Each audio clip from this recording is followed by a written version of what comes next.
Today on episode number 538 of the School of Podcasting, we're going to be talking about some KFC, and no, we're not talking chicken. We're going to put the noise reduction feature of Hindenburg Journalist through a test. We're going to continue on with our podcast glossary as we tackle the D's. And in the news, I share my opinion on why the mystery show from Gimlet was canceled. Hit it, ladies. The School of Podcasting with Dave Jackson.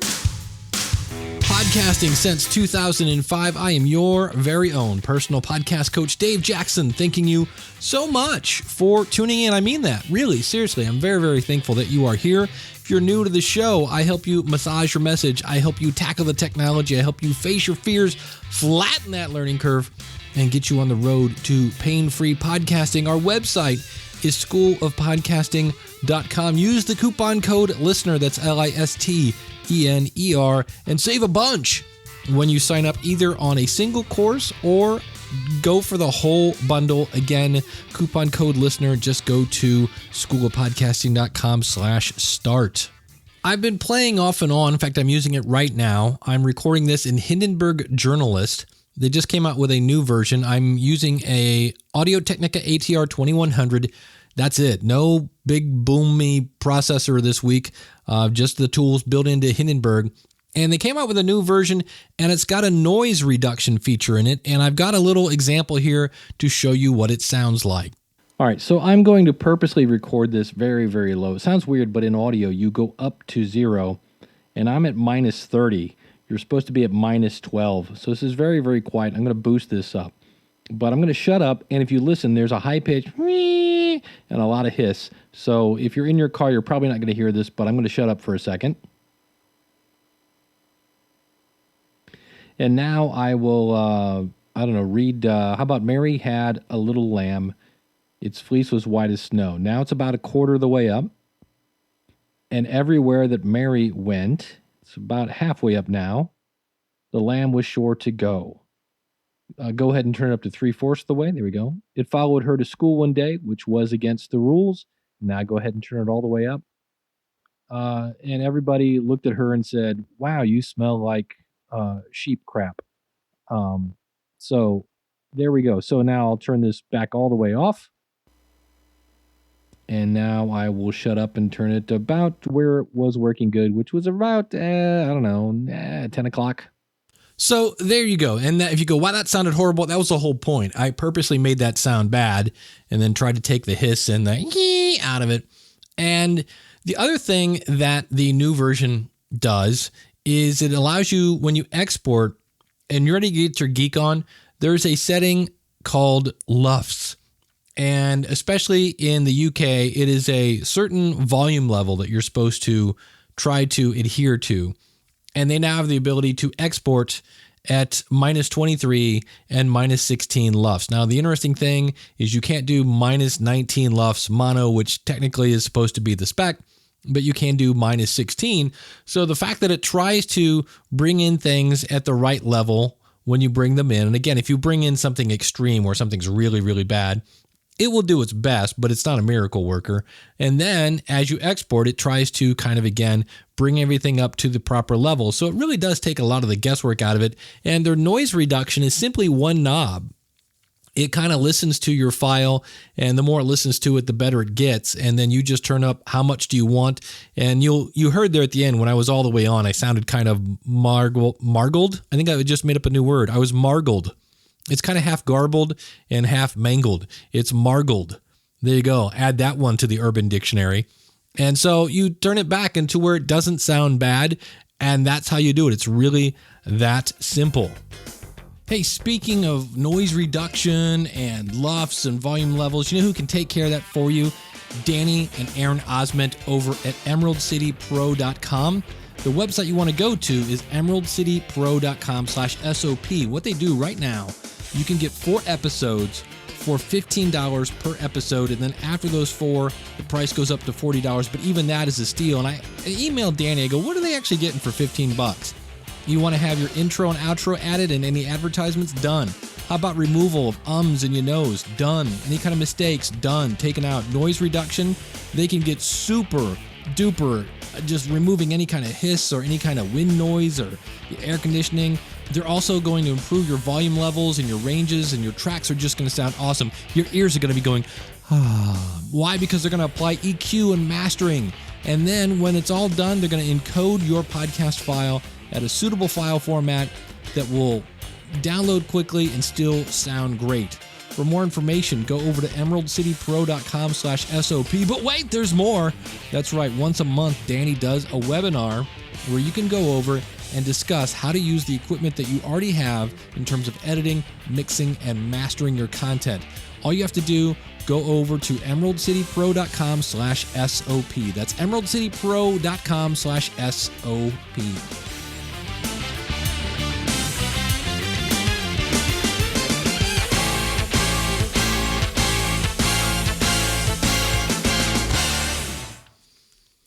If you live in the U.S., and probably, when I think about it, outside the U.S. as well, you might be familiar with a certain Colonel Sanders who started Kentucky Fried Chicken. It's finger-licking good. It is. It's finger-licking good. All right. You also noticed that over the years that they've introduced grilled chicken, and they changed their name from Kentucky Fried Chicken to KFC, because in America, if it's got 3 words, well, that's just too much work to say them all. And so I think the idea here is to get the word fried out of their name, as the world just gets to know that, hey, you know what? Maybe that greasy, finger-licking good stuff isn't so great for your waistline. And so today I'm going to share what KFC stands for based on the book that I'm listening to called How to Make People Like You in 90 Seconds or Less, by Nicholas Boothman. And you can get that audiobook for free, of course, by going to schoolofpodcasting.com/audible trial. And if you want to be an affiliate for Audible, go to schoolofpodcasting.com/audible. And the K in KFC stands for know. Know what you want out of podcasting. I've said this before. You have to identify your why. Why are you getting into podcasting? If you can't say your why, you're never ever going to make it through the how. And so some examples might be, are you looking to be seen as an expert? Well, then maybe you should do some Q&A to show off your expertise. Are you looking to get people to know you and like you? Well, then maybe it's time to ditch that interview format and talk directly to your audience. If you're trying to get the message out and you're not sure if it's working, then maybe come up with a hashtag so you can track your progress. The other thing this would do is it helps you know if you're being successful or not, whatever it is that you're trying to get out of it. Because otherwise, how are you going to know if you're even on track? So you have to know what you want to get out of podcasting. I often ask people, how will you know if your podcast is a success? I mean, you can have 1,000 downloads an episode, but if the idea is to get consulting clients, or if the idea is to get the message out there, maybe the downloads really don't matter. So the K in KFC is know what you want out of podcasting. Now the F word in KFC, it's a different F word. In this instance, it stands for find. Find what you're getting. And when I get feedback from people about this show, they seem to like my style. They say I'm kind of laid back and I break things down into easy bite-sized chunks, and they appreciate the fact that I occasionally try to get you to laugh. In the past, I've told you about some tools that you can use to get feedback from your audience. One was SurveyMonkey. The other one is PollDaddy. And of those two, I liked PollDaddy. It's actually owned by the same people who make WordPress. They're both free, and I've used them in the past for surveys. They're fine. But my new favorite is also free. It's Google Sheets. If you go to sheets.google.com, you can easily basically take a spreadsheet. So this is where you could have each question basically be a column. But all you have to do is go in to that tool and with a few mouse clicks, turn that spreadsheet into a form. And the beauty of this is, unlike things like SurveyMonkey and PollDaddy, there's no limits here. You can have as many questions as you want. You can have as many responses as you want. So, but the F here is find. Know what you want to get and then find out what you're getting. I remember when I was married, I was buying flowers, I was doing all this stuff, and I thought I was just scoring points after points after points, and it wasn't. What would have scored points was vacuuming, it turns out. So she appreciated the flowers, but the feedback was, would it hurt you to put your dishes away and run the vacuum? And I'm like, oh, okay. So what if things are going in the wrong direction? What if you do a poll and your audience says, you know what, that whole thing where you play the full song at the end of your show, it drives me nuts.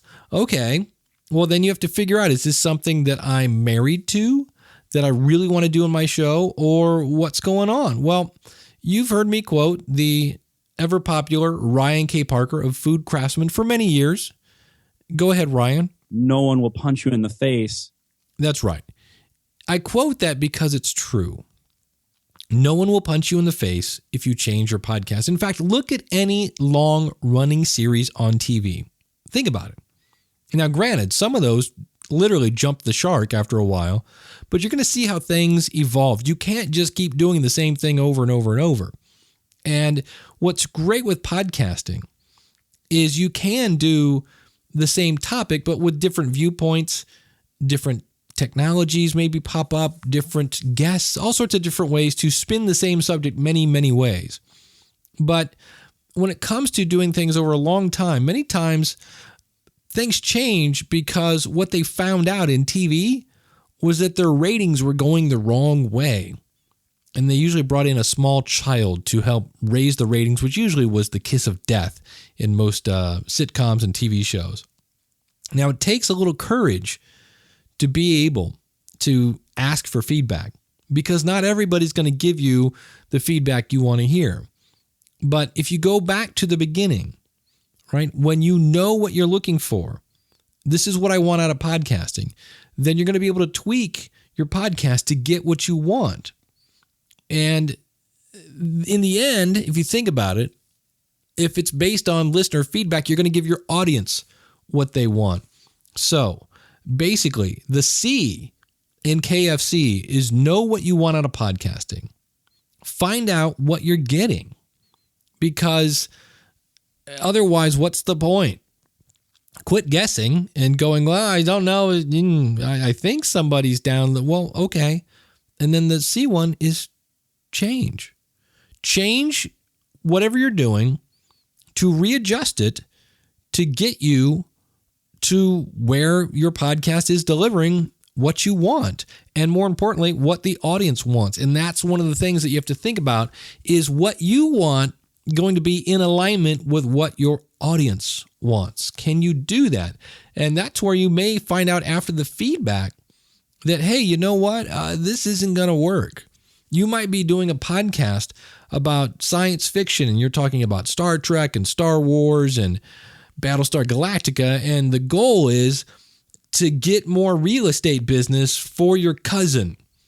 That's not going to work. How are you going to tie those two things together?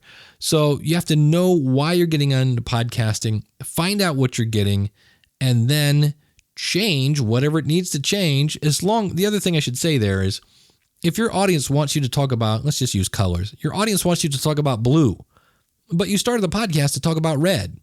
Well, if you don't want to talk about blue, well, then don't. Keep talking about red, and then go find out where the people that want to listen to stuff about red are and get those people listening, because the wrong audience has found you. That's the bad news. If you really, really, really want to talk about red. Does that make sense? I'm using colors here, but you get the idea. I'm trying to, if somebody wants you to completely change your podcast and you don't want to, well, again, they're not going to punch you in the face. You can stay doing what you want to do. And also keep in mind that it's your show. You can do with it whatever you want.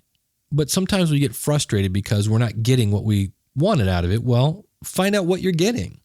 Quit guessing about it, and then change the show, and then realize that a lot of things in podcasting, like iTunes, they don't change overnight. That takes a little while for things to get caught up.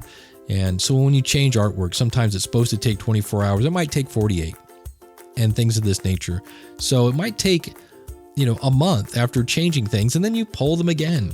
just don't make sure that the poll isn't, 48 questions and takes them 2 hours to get through. Make it quick and easy.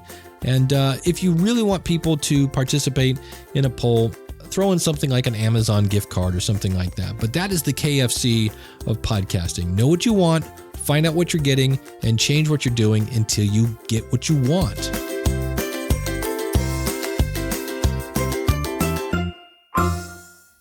Speaking of feedback, holy moly, I want to say thank you to a bunch of people. Rick from the USA says, in September, I got a ton of reviews. 5 stars. Dave is teaching me a lot about podcasting. I'm trying to get one going and have lots of questions. The School of Podcasting is answering a lot of these questions for me. The cat bits are hilarious. You can tell Dave really loves what he's doing.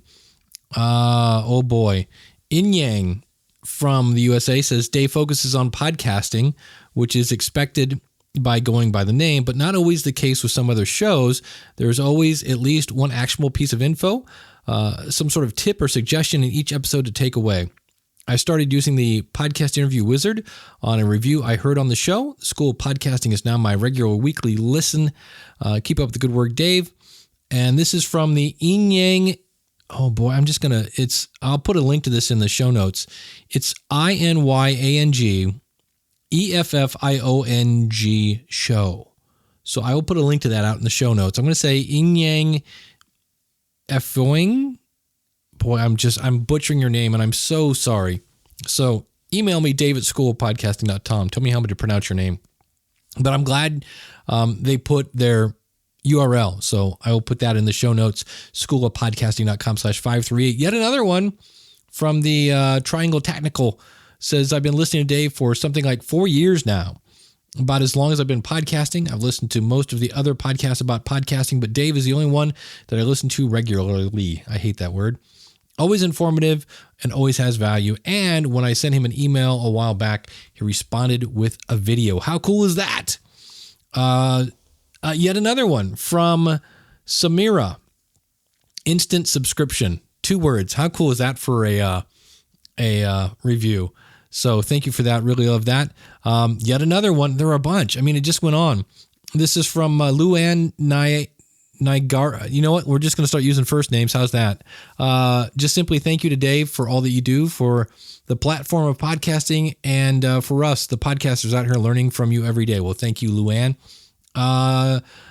McSquigs. That's a fun one. Says from Canada, from September 26th. Was there like a contest going on or something? I'm one of the many silent, faithful listeners of your shows. Yes, shows. I started listening to this show a little over a year ago. You've helped me find the courage to pick up a microphone and start something I've been wanting to do for a long time now. Awesome. That is really, really cool. For that, I'm grateful. As the International Podcast Day nears, I cannot remain one of the silent followers. I cannot think of a more deserving candidate for, that's why, the Gratitude Award. Well, for the record, if everybody was doing this for the Gratitude Award, I really appreciate it. I don't think I don't think I can win because I'm part of the steering committee, or I'm one of the kind of the guys that founded it. I'd have to ask Steve about that. I look forward to submitting a story of a Because of My Podcast segment.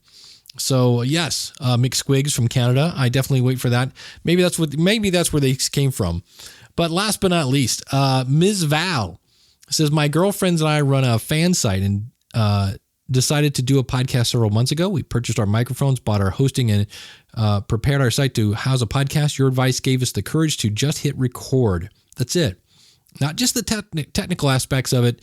That's easily found in any other outlet, but the philosophy of the actions behind it, providing value. I love the fact you guys have no idea that I'm hearing the word value come back at me from me. You know what I mean by that? That's how you know when you really communicated. Again, I was in marriage counseling for many, many years, but one of the ways you know you've communicated is when you hear your words come out of your spouse's mouth. So in this case, when I hear the word value come out of my listener's mouth, I know I'm getting somewhere. So focusing on your audience, Miss Val says, and keeping it fun for you to make it through the long haul. She says, that is invaluable. I found you on the Podcasters Roundtable. If I tell you what, if I had $1 for every time somebody told me that, I would have at least $7 now. No, I would have a ton. Seriously. And she says, I followed you to your site. If you're not familiar with the Podcasters Roundtable, we're going to do a podcast rewind in a second. It's a podcast I do with Daniel J. Lewis from the audacitytopodcast.com and Ray Ortega from podcasterstudio.com. And she says, I followed you to your site and downloaded your episodes. I enjoy your entire catalog. Again, in this case, Miss Val knows what I love to hear. I tell you, when you deliver value, people download your back catalog. It builds that strength. And who knows, maybe someday Miss Val will be a member of the School of Podcasting. She says, keep doing what you're doing. And thank you again. So apparently, this was probably due to the Gratitude Award. And I really do appreciate everybody sending that. But this is one way you'll get feedback. I also got feedback, and I forget their name, but they said, we had Jessica on talking about how to get a sponsor for your show. I'm going to talk about that a little more here in a second. But I mentioned about the power of the niche. And what that means is, let's just take the example. Let's say you have a product for endurance runners, because somebody sent me an email, said you should have gone deeper into that. So there you go. You listen to the feedback, and I'm changing what I did from the last episode. I'm adding it now. And hopefully this gives you what you want. And so the power of the niche, when people talk about that, let's say you have a product, again, for endurance runners. Well, you could go to Health Magazine. You could go to Men's Fitness. You could go to Women's Fitness. You could go to Fitness Magazine. You're not really sure if you're going to get the endurance runner, but there's probably one, if not 10 or 20, different podcasts about endurance running. Those people may not have the subscriptions to Fitness Magazine, but Fitness Magazine may not be, how many of those subscribers are endurance runners? That is the power of the niche. Wait till you hear. And this is something I cannot wait. Not that this episode is bad. I cannot wait till next week. I'm going to be interviewing this guy named Lee Silverstein. And I've had so many people tell me about Lee Silverstein. He's the guy that gave the Messengers podcast, the Messengers documentary, the name The Messengers. And I got to talk to him for a little bit for a podcast that I've been kind of contracted to do.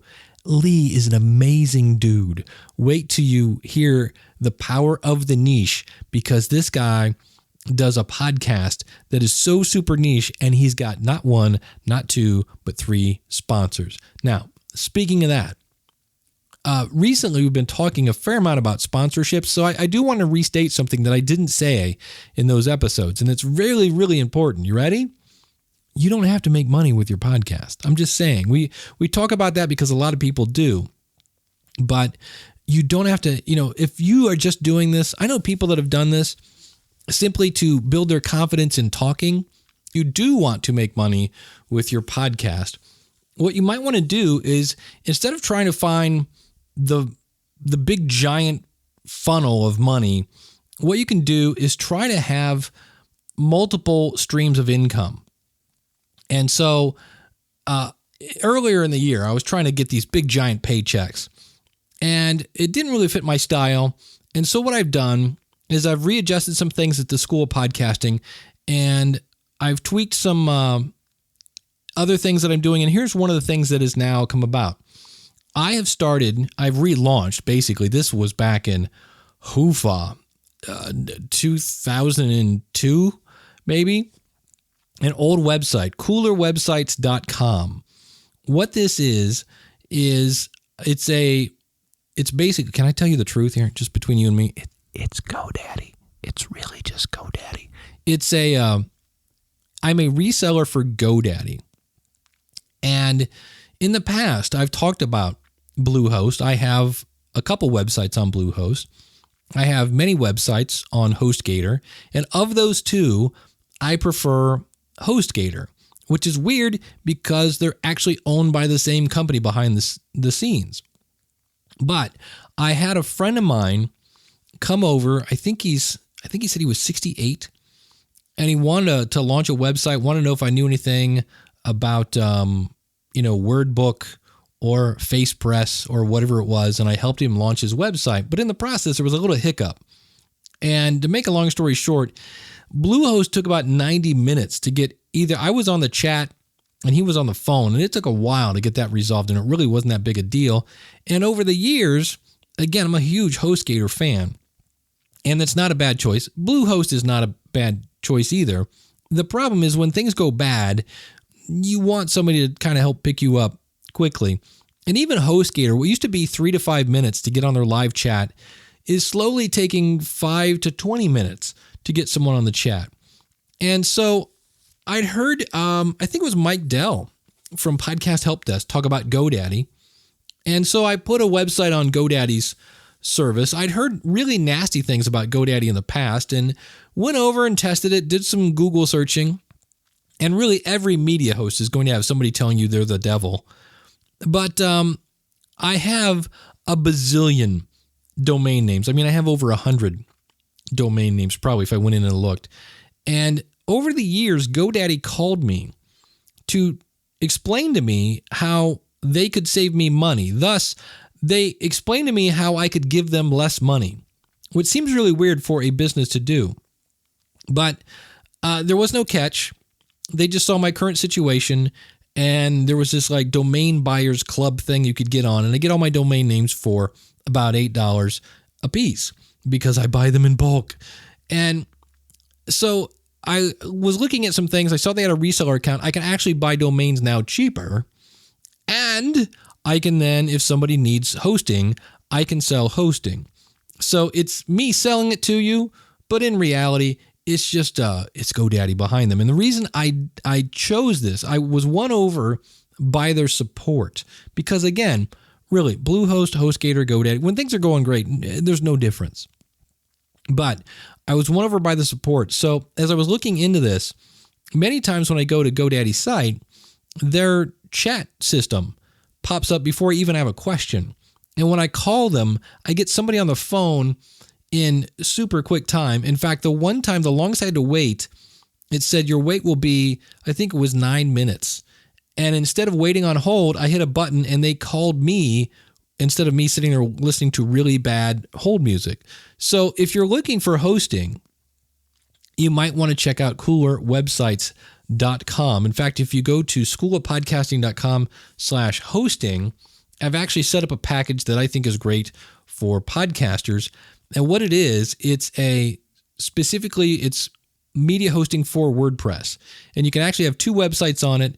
You get 30 gigabytes of storage, which might as well be unlimited. You can have up to 400,000 monthly visitors, which you're not going to get anywhere near that. You have, this is the one of the things I love, one-click staging. So let's say you have your website and you want to work on a new version of it. You can basically have it kind of backstage working on it. When you're done, you just push it to the front. There's even a search engine optimization plugin if you're not using something like Yoast. And this is the other thing. I was like, okay, this is what I like. They have a malware scan and removal. A lot of places will scan it and go, yep, you got malware. And then I have an account with Securi. Cost me $200 a year to get some malware. This is part of the plan. And that's when I went, you know what, that's pretty cool. Plus, the first year you get your standard SSL certificate, which is what everybody's into. So it's $11.99 a month, which I think is about cheaper than just about any place. If you go again to schoolofpodcasting.com/hosting, then because you're listening, if you type in SOP and the number 5, you'll get 5% off. But this is just me, again, talking about making money with your podcast, finding out what your audience needs, find something that you can stand behind and that you can talk about personally. And I don't expect to make a lot of money with this because some people are like, why wouldn't I just go to GoDaddy? Well, you could. In many cases, I'm going to try to undercut them, but it's hard because they're the parent company and they have a better pricing deal, but at least try to match them.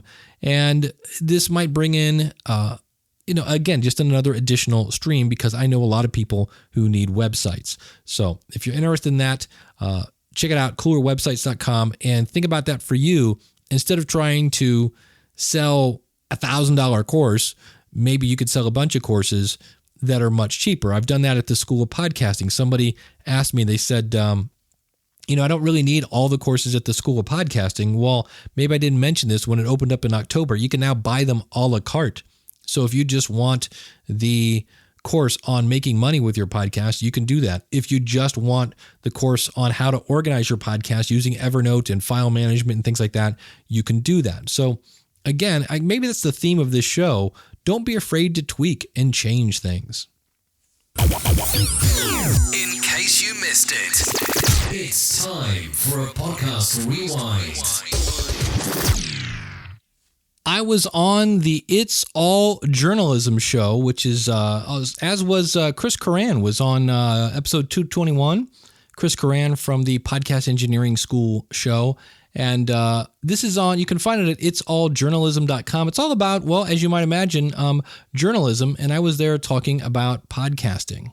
And a lot of reporters are lazy. They'll go out and find an article that somebody said, hey, the Blue Yeti is the best microphone ever. Well, it is if you're in a quiet room, and I mean silent, with soundproofing. It's a condenser microphone. But if you're in an apartment, it's not a great microphone because it's going to pick up the crickets outside. And I'm saying that because it will pick up the crickets outside. It's a really super sensitive microphone. But everybody saw that article and copied and pasted and said, look, I'm talking about podcasting, but nobody's doing any reporting. I also appeared on the Speaking with TJ Walker show. Because for some people, especially, there are some people that are just crushing it with podcasting. And that's great, in the same way that there are people that are just crushing it in the music business. And they put out an album and it just sells millions.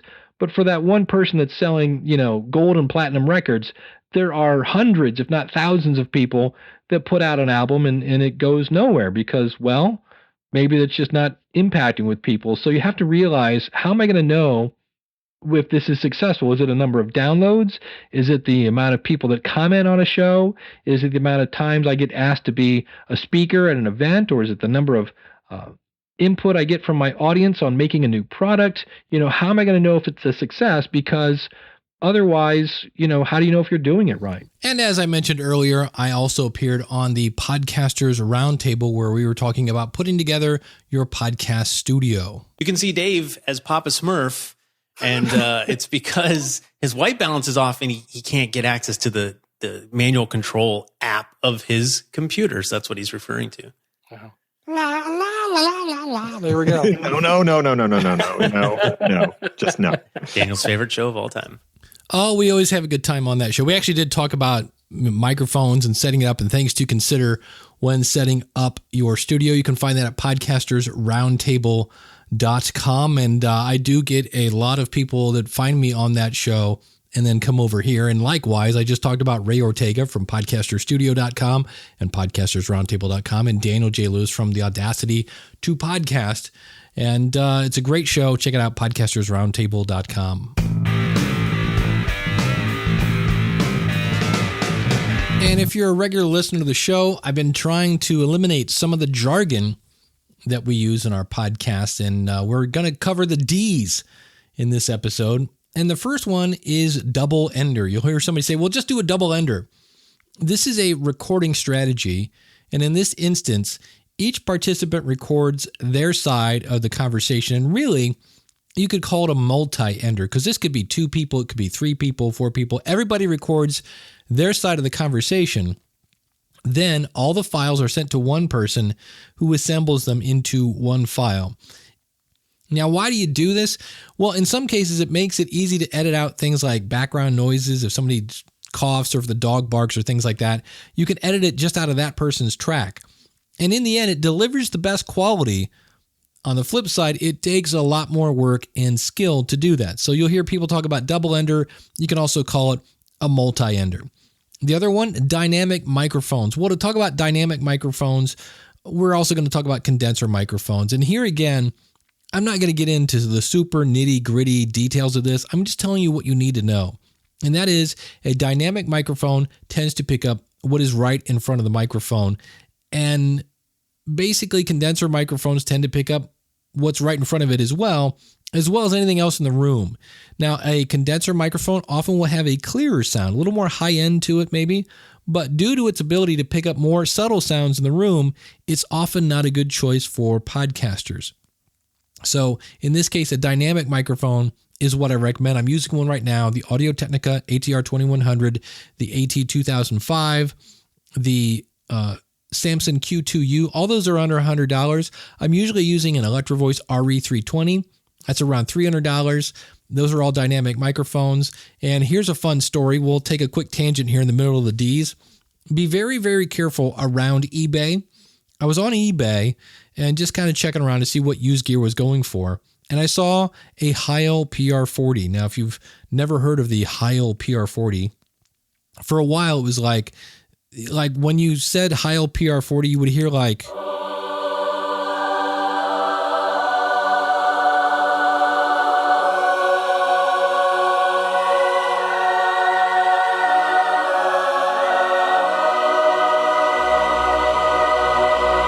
Yeah, like angel voices.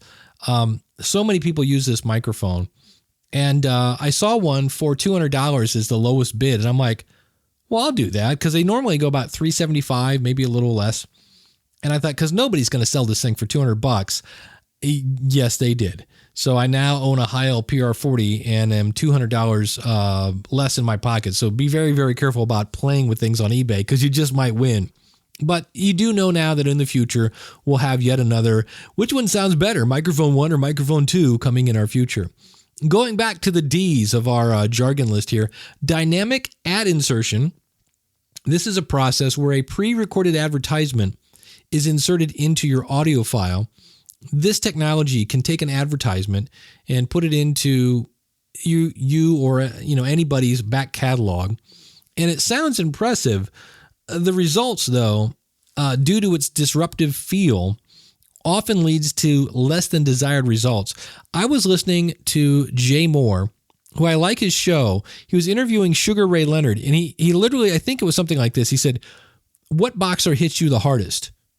15 minutes will save you 15%. It was like right in the middle of nowhere, in came an ad. It was really horrible. And from what I understand, often the advertisement doesn't really fit the audience. So what happens is because it doesn't get good results, you end up having lower fees for the advertisement because, well, it doesn't work. So when you hear about dynamic ad insertion, that in some cases is what people are referring to. And they're trying to get it to where the ad would be based on the topic, but the technology is just not there yet. So those are the D's of our jargon list. I did forget one because it almost doesn't count. And that is you'll hear people say DAW. I'm using on my DAW, or what is my DAW?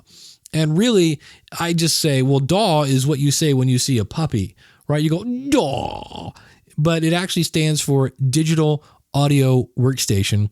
And basically, that could be a computer running Audacity. It means all sorts of things. But basically, somebody says, yeah, I was doing it in my DAW. They're just trying to sound cool. They just mean their computer, or it could be some sort of portable rig or things like that. But it's whatever they're using to edit and mix and put together their podcast. So DAW, double ender, dynamic microphones, and dynamic ad insertion. And now it's time for a power rant. All right, I'm going to get a little bit on my soapbox here, but there's been a lot of talk about Starlee Kine, I think is how you say her name. She's the host of the Mystery Show, which is from Gimlet Media. In fact, this was their third show. Gimlet Media, the people behind Startup and Reply All, and these are the people that have like 18 people working on a show. And when I listened to the first episode, I said, this show is horrible. And the episode I listened to this was the show notes. Lauren rents a video. When she tries to return it the next day, the video store is gone. Now, is that weird? Yes. Do I care? No. I mean, what's the worst thing that can happen? You get a free copy of a bad movie. I mean, the humanity. I just don't get it. And they had all the typical kind of stuff with this, where the narrative style with lots of music and lots of icing on the cake. And I mean, even at the 11-minute mark, they find this person who likes foreign films. And they were talking about, do you know where the video store is? But this guy, he liked foreign films, and he's a real New Yorker. I mean, he had the whole New York accent going on, he listened to he watched this one movie and made him cry. And yes, it's a story, and yes, it's real. But I just kind of wanted to go, do they not have an editor? What does this have to do with the video store? But it was real. And listen to the sound effects of her on the street. I was like, give me a break. The fact that these are real people does not make it real interesting. And the fact that any company would spend money to fly this woman around the world to figure out what's the actual weight of some famous movie actor, who cares? I couldn't believe it. And so it was just, to me, when I heard it was gone, I'm like, really? It took this far? The other thing I thought was interesting is some people are like, well, is it fair? But I'm like, wait a minute. When you get fired, is it really the best thing to go to social media and go, wah, I got fired? I don't know. I just found it weird. But to me, the reason that show is not on the air anymore doesn't mean because the bottom line is it was an expensive show to create. And number two, apparently she didn't get the numbers. In my opinion, this is just my opinion. The reason she didn't get the numbers is because the show is stupid. I just was like, okay, yes, it's real. And ooh, wow, listen to that background music but in the end, just because it's real doesn't mean it's real interesting. And that, in my opinion, is why the mystery show is gone. So with that, I would get off my soapbox and say, hey, if you want to start making a show that doesn't stink, that will gain an audience, I've got worksheet that'll walk you through the whole process of coming up with great content. We talk about that a lot in the School of Podcasting, and we talk about everything from building your website, buying the right gear, recording it using Audacity, using Audition, using GarageBand, whatever product you're using. I'm getting ready today. I'm using Hindenburg Journalist, partly because I'm working on a course on how to use Hindenburg Journalist. So that's coming in the future as well. So if you want to sign up, use the coupon code LISTENER when you go to schoolofpodcasting.com/start. And like I say, next week, we've got a couple of things coming down the pike. I got a cool voicemail about the fact that podcasting is global. We'll be talking about that in the future. I've got a great interview with Lee Silverstein that I haven't even had yet, but I know it's going to be awesome because Lee, you just wait till you hear the nuggets this guy's going to bring. It is truly amazing. And of course, I'll be busting out the Hi-O PR40 so we can hear just how cool or not cool that thing is. And that's going to do it. So thank you so much for tuning in. I really do appreciate it. As I look up, we're at about the 41-minute mark. And you took 41 minutes out of your day to listen to little old me. So remember, know what you want out of podcasting, find what you're looking for, and then change what you want to get what you're looking for. And if you need help with that, come out to schoolofpodcasting.com, sign up for a course, sign up for a bundle, or if you just want one-on-one consulting, I'm also available for that. Just go to schoolofpodcasting.com/start, and I hope to see you on the inside. Hope to see you in DC as well as I head out the door. Forgot to mention this. Podfest, DC Podfest next weekend. I will be in Washington, DC, November 4th and 5th, around election time. Wow, that's kind of spooky now that I think about it. Myself and Rob Walsh, the VP of Podcast Relations from Libsyn, will be speaking there. I'm speaking on how to grow your audience. And so if you're there, if you're at DC Podfest, please, and by that I mean please come up and say hello to me. I really do look forward to meeting everyone here. I hear it's a little bit of an intimate gathering there, and that's always really cool for that. Also, we got we just have good old podfest.us in Florida, and I'll be speaking at that. You ready for this? I can now announce this. Number one, I am the MC of the Messengers documentary screening. That's going to be very, very cool. And this is my favorite spot, I am the closing keynote. That's right, closing. I get to bat cleanup. Oh, so looking for. I'm super excited about that, and that's not happening for another 4 months. So for more information on that, go to podfest.us. Hope to see you in DC, and I hope to see you on the inside of the School of Podcasting. Until next week, take care. God bless, and class is dismissed.